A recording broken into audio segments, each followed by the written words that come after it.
tetangga kita atau saudara kita yang mesti kita antar ke rumah sakit. Misalnya yang mau melahirkan, yang panas tinggi, demam, atau yang sedang luka atau ada kecelakaan, entah tersiram air panas umpamanya, atau yang butuh pertolongan cepat. Maka bertemu hak Allah dengan hak sosial. Mana kira-kira yang lebih kita dahulukan? Hak sosial. Jadi menunda sholat jamaah demi mengantarkan yang terkena sakit itu diutamakan. Itu dalam fikih seperti itu. Apakah kita menyepelekan Allah? Tidak. Karena Allah itu tidak butuh ibadah kita. Jadi logikanya Allah tidak butuh kita ibadah. Jadi kita berpuasa, sholat, Allah tidak butuh. Tidak butuh Bapak Ibu. Tapi kalau manusia ini butuh kita. Harus kita antar ke rumah sakit. Harus kita berikan pertolongan.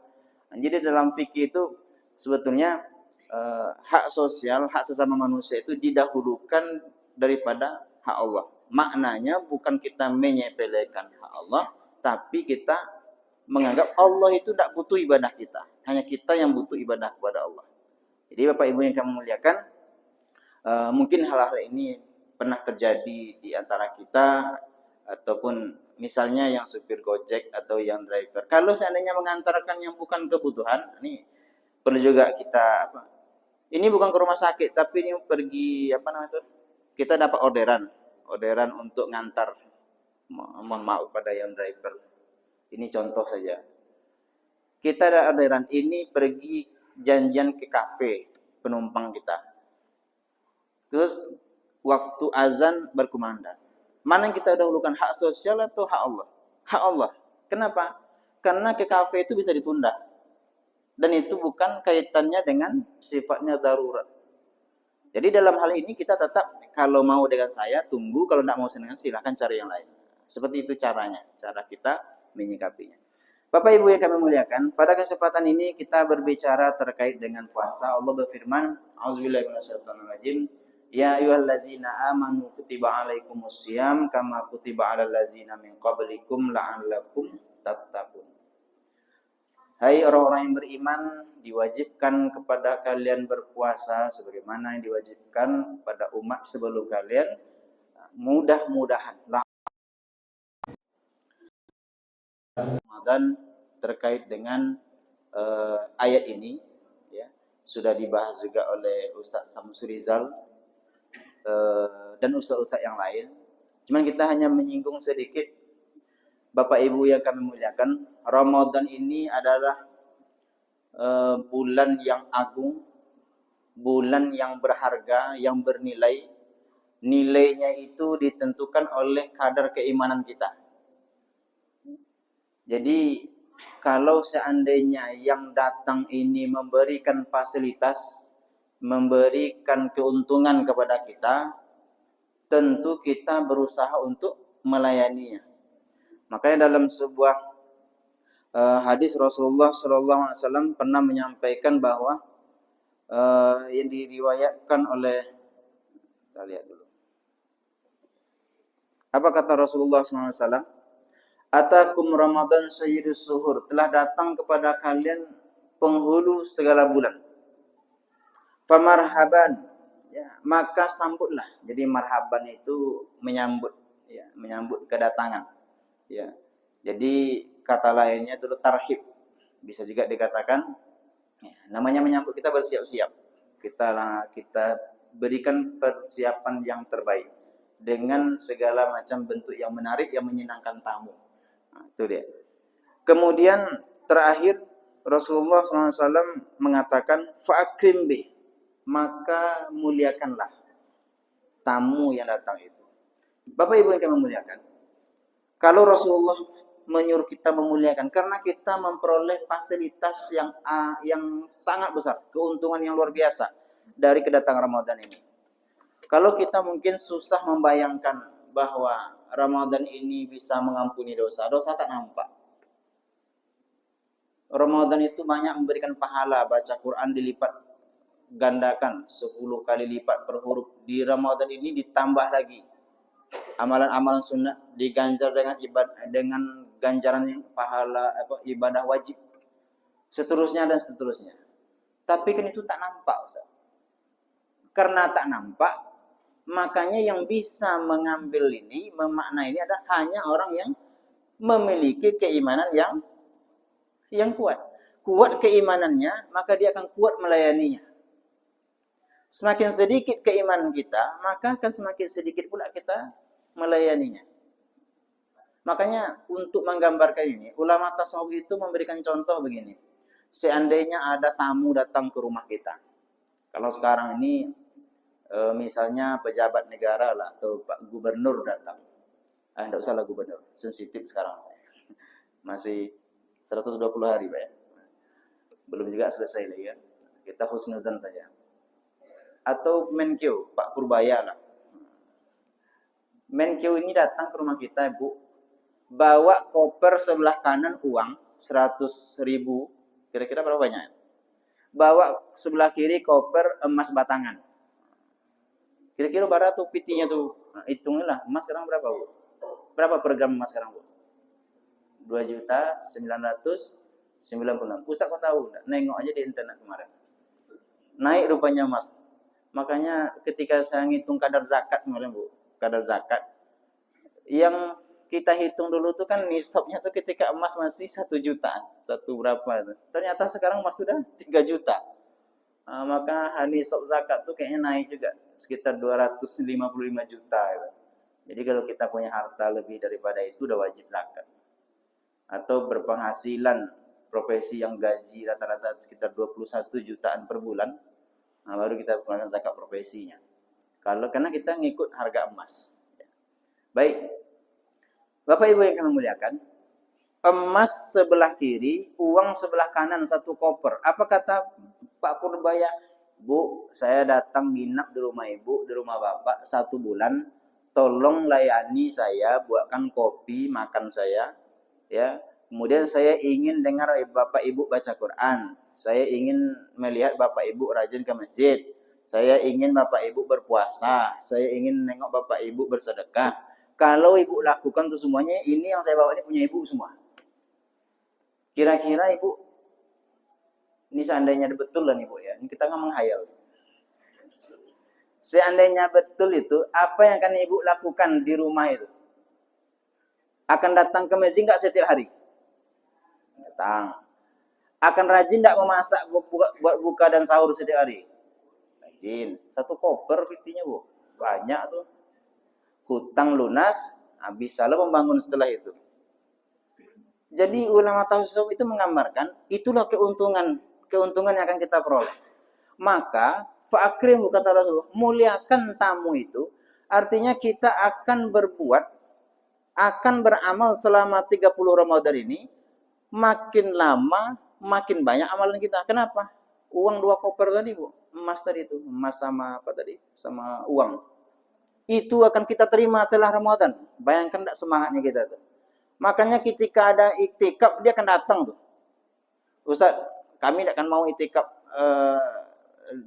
kalong umpamanya, iktikafnya sebentar saja jadi jam 12 sampai jam. Kami iktikafnya siang malam dia Ustaz. Kenapa? 2 koper pitinya Ustaz. Jadi Bapak Ibu yang kami muliakan, kalau seandainya logika ini masuk pada kita, logika ulama tasawuf. Ini begitu hebatnya ulama tasawuf itu memberikan memberikan ilustrasi sehingga kita mampu memahami Ramadan itu betul-betul bernilai. Dengan nilai itu bertambah keyakinan kita. Dengan bertambah keyakinan kita, maka akan makin banyak amalan-amalan kita. Makanya kita datang ke masjid ini tidak merasa beban lagi.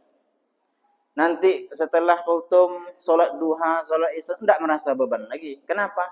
Nilainya luar biasa. Ketika nanti ada uang sedikit bersedekah, isi, kok tak ada jalan deh, bakul udah ngisi 10.000, 5.000, tidak merasa beban lagi. Kenapa? Balasannya luar biasa.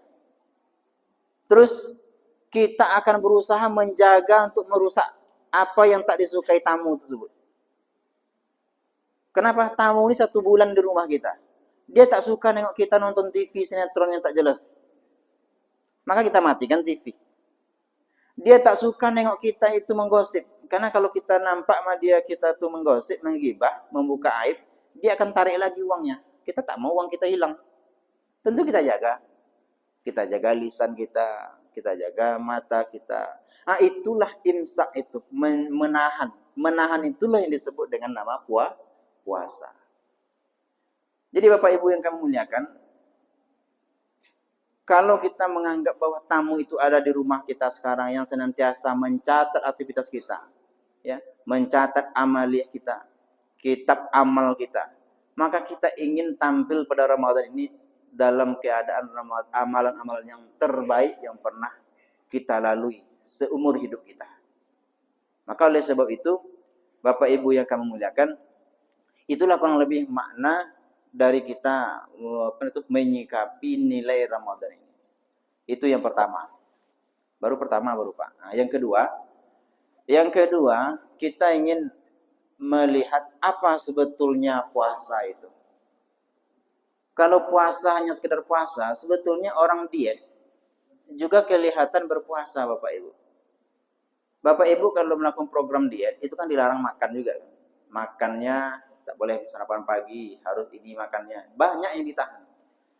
Kalau kita konsultasi dengan dokter gizi, itu mungkin makanan-makanan kita banyak dicoret. Salah satunya kayak ampera tak boleh. Gulai-gulai yang banyak minyak tak boleh. Protein Bapak harus segini, karbo Bapak tak boleh lebih daripada segini, harus segini. Ditakal semuanya. Kalau aturan-aturan itu kita mampu melewatinya. Jadi Bapak Ibu yang kami muliakan, apalagi menahan makan dan minum yang Allah berikan sifatnya sementara. Maka kalau kita makan hanya nahan makan dan minum saja, itu ibaratnya puasanya puasa anak-anak. Hanya menahan saja. Hakikat yang lebih dalam apa? Hakikat yang lebih dalam, menahan itu Bapak Ibu yang kami muliakan. Ini memberikan kepada kita bahwa kebutuhan kita, apapun sekarang profesi kita, mau Bapak Ibu sebagai pejabat, mau sebagai ustadz, mau sebagai orang penting, mau sebagai orang kaya, mau sebagai orang hebat, orang apa saja sebutlah, status sosial sekarang yang hebat, mau jadi artis yang populer dan lain-lain, tetap kebutuhan kita cuma satu, makan. Makan minum itu adalah kebutuhan primer kita.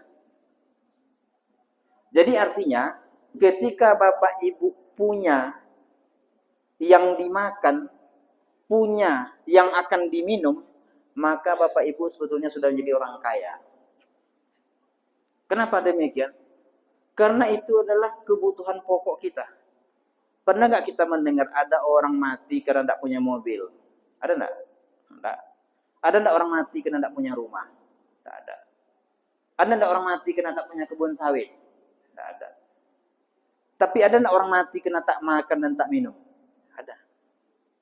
Jadi ketika makan, kita nanti berbuka itu dihidangkan segelas air putih, dihidangkan kepada kita 3 potong kurma ataupun pecal ataupun yang lain-lain.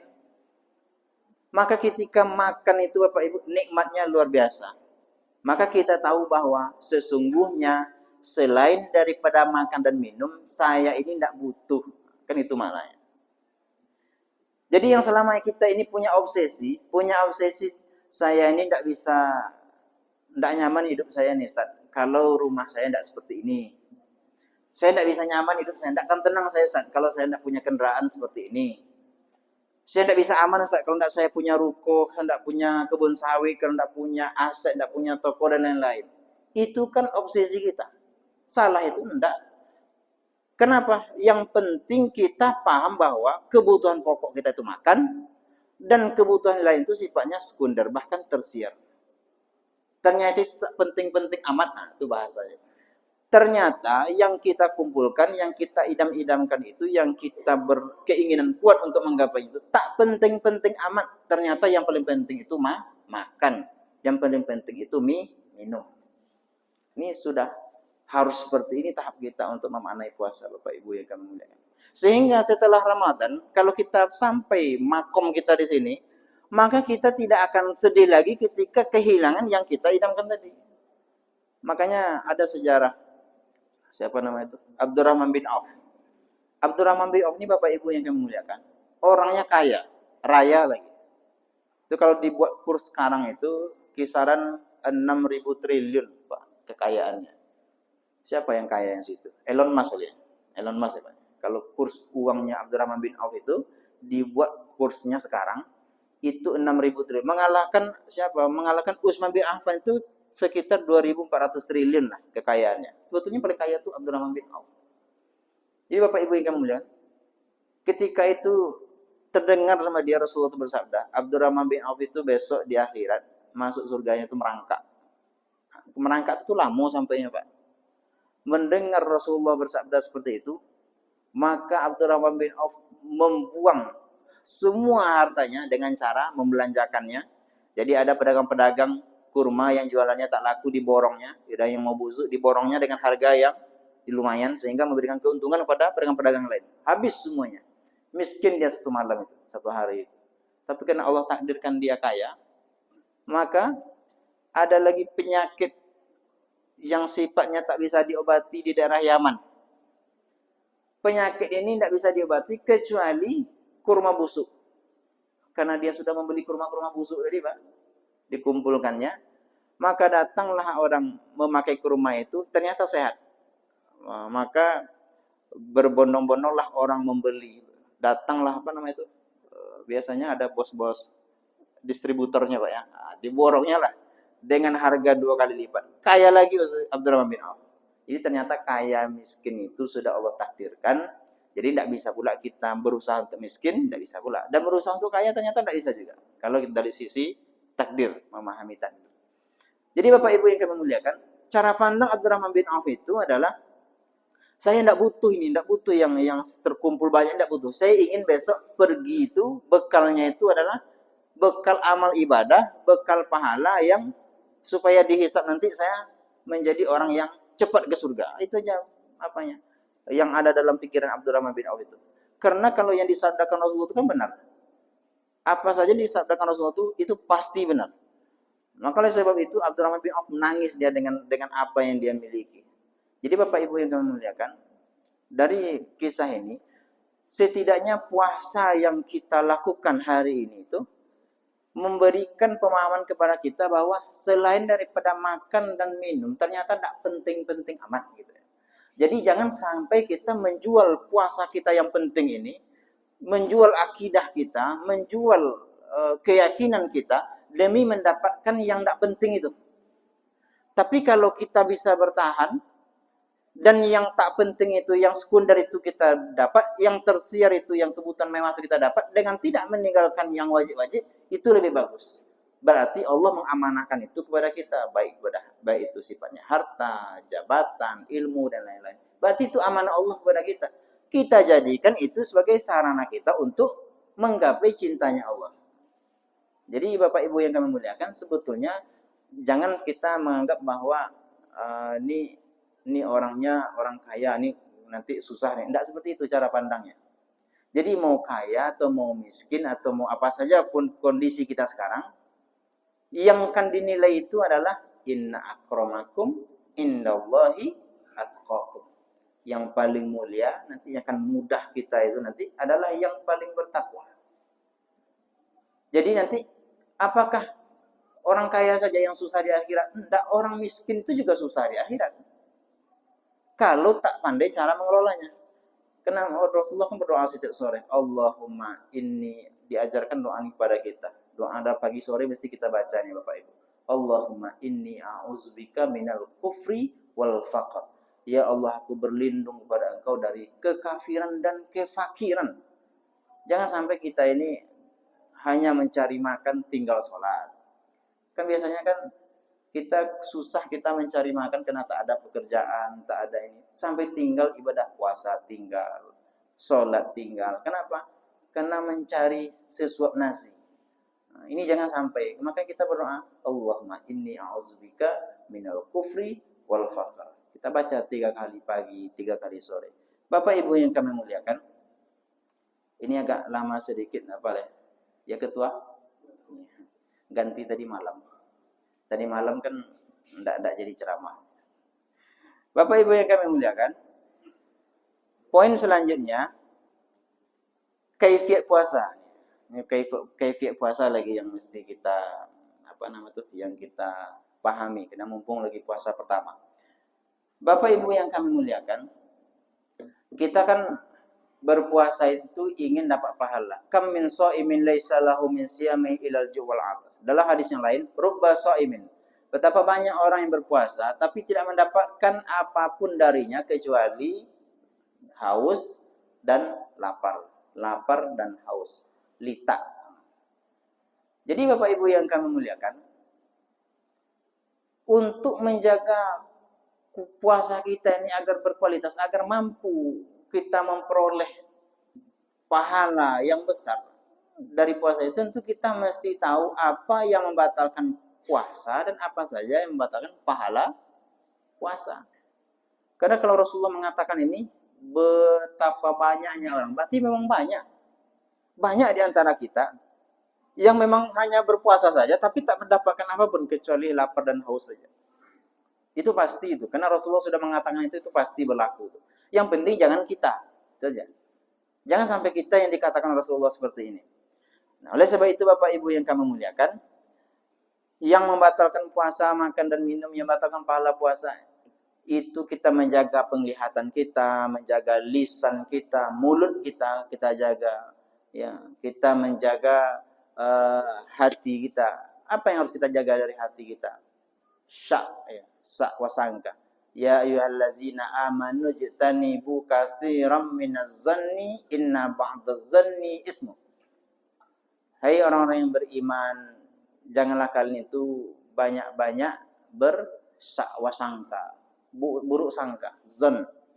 Karena sebagian besar sangkaan itu adalah dosa. Karena kalau sangkaan itu banyaknya yang su'uzon dan sedikit yang husnuzon. Yang kebanyakan itu su'uzon, buruk sangka. Atau bahasa kitanya sakwasangka. Kan buruk. Jangan-jangan dia ini begini. Jangan-jangan itu yang masalahnya. Jadi kita jaga hati kita. Jangan sampai kita bersu'uzon atau banyak-banyak sangka. Puasa ini harusnya menjadikan kita berbaik-baik sangka saja. Oh, kenapa dia tiba-tiba marah-marah aja, Ustaz? Mungkin dia lagi lagi THR tidak keluar atau gajinya bermasalah. Nah, itu aja. Mungkin dia ada masalah pribadi. Ya jangan hubungkan sama kita. Ini kadang-kadang kita ini kan kawan buat status. Nah, ini baca pula Facebook itu WA. Dia buat statusnya mungkin marah sama si A. Karena kita merasa, jangan kok gitu dia bicara statusnya. Jangan-jangan saya pula yang dibilang. Kan ini masalahnya. Jadi oleh sebab itu, mulai dari sekarang supaya jauh. Nah, jangan lagi buka Facebook. Jangan lagi buka sosial media. Ya, kita jaga. Jangan sampai ada pintu-pintu sakwasangkan. Agar puasa kita berkualitas. Kita kan takut ini. Rubba sha'imin laysa lahu min siyamihi illa ju'al atas. Takut kita Bapak Ibu. Jangan-jangan kita yang dikatakan oleh Rasulullah SAW itu. Selainnya Bapak Ibu yang kami muliakan, yang paling penting dari puasa itu adalah status niat kita. Niat. Makanya diniatkan oleh imam habis tarawih itu. Kalau di kampung kami dulu bacanya rahimallahu waliman nawa ila saum, nawa itu samawatnya itu setiap malam dibaca. Boleh enggak kita berniat 1 bulan Ustaz? Boleh. Sengaja aku berpuasa 1 bulan penuh karena Allah Ta'ala. Atau malam itu kita pakai bahasa Arab tapi dalam hati kita nawa itu sengaja aku berniat puasa untuk besok. Ya. Jadi itu niat itu bukan hanya sekedar dibaca Bapak Ibu. Yang paling penting pasangnya itu ketika sahur. Jadi niat kita berpuasa itu ini murni niat itu karena Allah. Jadi jangan niat itu karena dewa tinggal sama mintuo, sagan ndak puasa nampak mintuo. Atau segan pula sama anak lah gadang-gadang anak masa awak masih merokok ile masih ndak puasa ile gitu. Malu sama anak-anak. Ini jangan sampai merusak niat Bapak Ibu. Tetap lillahi ta'ala itu mesti mutlak 100%. Jangan ada embel-embel yang lain. Ini mesti kita jaga niat. Nggak ada segan sama tetangga, segan sama kawan nanti. Ini kawan puasa, wak nggak puasa, nggak enak. Bukan itu masalahnya. Kalau lillahi ta'ala itu berpuasanya karena Allah. Karena Karena status kita ini, posisi kita ini ditentukan oleh niat Bapak Ibu yang kami muliakan. Makanya dalam setiap amal itu sebetulnya niat itu menentukan status amal kita itu. Maka apakah kita dapat pahala dari amal kita itu ditentukan oleh niat kita juga. Makanya termasuk yang sekarang yang berbeda puasa ini Pak ya, ada yang puasa mulai hari Rabu, ada yang sekarang ikut pemerintah. Niatnya itu juga harus benar. Jadi kalau kita ikut pemerintah, niat itu karena Allah, karena kita taat kepada pemerintah, boleh, silakan. Tapi besok ketika lebarannya, Muhammadiyah duluan lebaran. Abang ikut Muhammadiyah lo Ustaz. Masa ya lebaran ikut Muhammadiyah pula? Tentu ikut pemerintah pula lebarannya. Jadi Bapak Ibu yang kami muliakan, niat itu mesti ada. Karena syarat diterimanya amal cuma dua. Satu, niat karena Allah. Kedua, sesuai dengan apa yang dituntunkan oleh Rasulullah. Dua itu saja. Kalau tidak sesuai dengan tuntunan Rasulullah, ibadahnya batal. Niatnya tidak karena Allah, walaupun sesuai dengan sunnah, sesuai dengan aturan, maka ibadahnya juga tidak diterima. Ditolak. Hanya dua syarat amal. Amal apapun itu. Niatnya karena Allah, dan sesuai dengan tuntunan Rasulullah Sallallahu Alaihi Wasallam. Oleh sebab itu Bapak Ibu yang kami muliakan, kalau yang disampaikan oleh Ustaz Samsul Rizal kemarin itu ada cerita dari sahabat Ansor. Sahabat Ansor itu di dalam bulan suci Ramadan, dia melakukan jima dengan istrinya. Kan itu diadukan kepada Rasulullah Sallallahu Alaihi Wasallam. Apa keputusan Rasulullah SAW? Maka sesuai dengan ayat. Apa itu? Membebaskan budak, kemudian memerdekakan budak, atau puasa 2 bulan berturut-turut, 2 bulan, atau yang ketiga memberi makan 60 orang fakir miskin. Ini kan sanksinya berat. Kenapa sanksinya berat? Maka kalau kita tengok secara fikih Bapak Ibu yang kami muliakan, menurut Imam Syafi'i, dia jima itu beda dengan makan. Makanya sanksinya tak bisa diterapkan kalau orang yang sengaja membatalkan puasa makan dari siang Ramadan ini, itu tidak bisa diterapkan sanksi itu. Tapi kalau Imam Malik, Bapak Ibu yang memuliakan, orang yang melakukan jima dengan hukuman seberat itu akibat dari apa? Kok bisa seberat itu? Karena dia melecehkan Ramadan. Melecehkan Ramadan. Maka orang yang makan dengan sengaja di bulan suci Ramadan, merokok dengan sengaja, makan dengan sengaja, minum dengan sengaja di bulan Ramadan, tanpa ada uzur syar'i, tanpa ada sakit, menyengaja dia melakukan itu, maka sanksinya juga sama. Itu cara berpikirnya Imam Malik. Ya. Tapi kita kan tak ada polisi syariah yang menetapkan hukum itu. Tapi mesti kita pahami bahwa bulan Ramadan itu mesti kita jaga kesuciannya. Jangan sampai kita, saudara kita, kawan kita, atau orang yang ada dalam wewenang kita untuk melanggar kesucian Ramadan itu. Karena Bapak Ibu yang kami muliakan, kalau itu kita lakukan, kalau itu kita tengok cara pandangnya Imam Malik, maka itu sanksinya juga sama, memerdekakan seorang budak. Memerdekakan seorang budak itu kalau dibuat kursnya sekarang itu sama dengan beli Avanza baru. Begitu harganya. Berapa itu? Saya lupa takaran dinarnya. Tapi kalau dikurskan itu sama dengan beli mobil baru. Itu harga memerdekakan seorang budak. Itulah sanksi orang yang sengaja melakukan batal ibadah puasa di bulan suci Ramadan. Tapi karena kita umumnya memakai cara pandangnya, istihadnya Imam Syafi'i, maka kita biasanya tidak mempermasalahkan. Tapi kita kan hanya ada macam FPI ataupun orang-orang tua kita kan merazia kepala desa ataupun tokoh adat. Biasanya kalau rumah makan buka di bulan Ramadan itu kan disurati, tak boleh dilakukan ini. Sebetulnya cara berpikirnya yang seperti tadi Bapak Ibu, karena dianggap melecehkan bulan suci Ramadan. Ini tidak bisa juga kita pakai cara berpikirnya hak asasi manusia, orang bebas mau puasa mau tidak. Tidak itu masalahnya. Masalahnya adalah ini bulan suci Ramadan, kita mesti menjaga syiar Ramadan. Makanya ini yang dipakai oleh kawan-kawan kita dari FPI itu Bapak Ibu. Makanya hiburan malam di sweeping sama mereka. Tentu ini ada, karena cara pandangnya berbeda, tentu ada hal-hal yang dilanggar. Tak sesuai dengan aturan-aturan yang berlaku di negara kita yang berpaham demokrasi. Bapak Ibu yang kami muliakan, terakhir, ini terakhir terkait dengan puasa. Di dalam surah Al-Baqarah ayat 184 itu, kalau kita tak sanggup untuk melaksanakan ibadah puasa, maka kita membayar fidyah. Ini kalau di antara kita ada yang sakit, sakitnya itu sakit yang rasanya tak mungkin lagi untuk menggantinya, mengkodonya di bulan lain, maka belum Pak ya?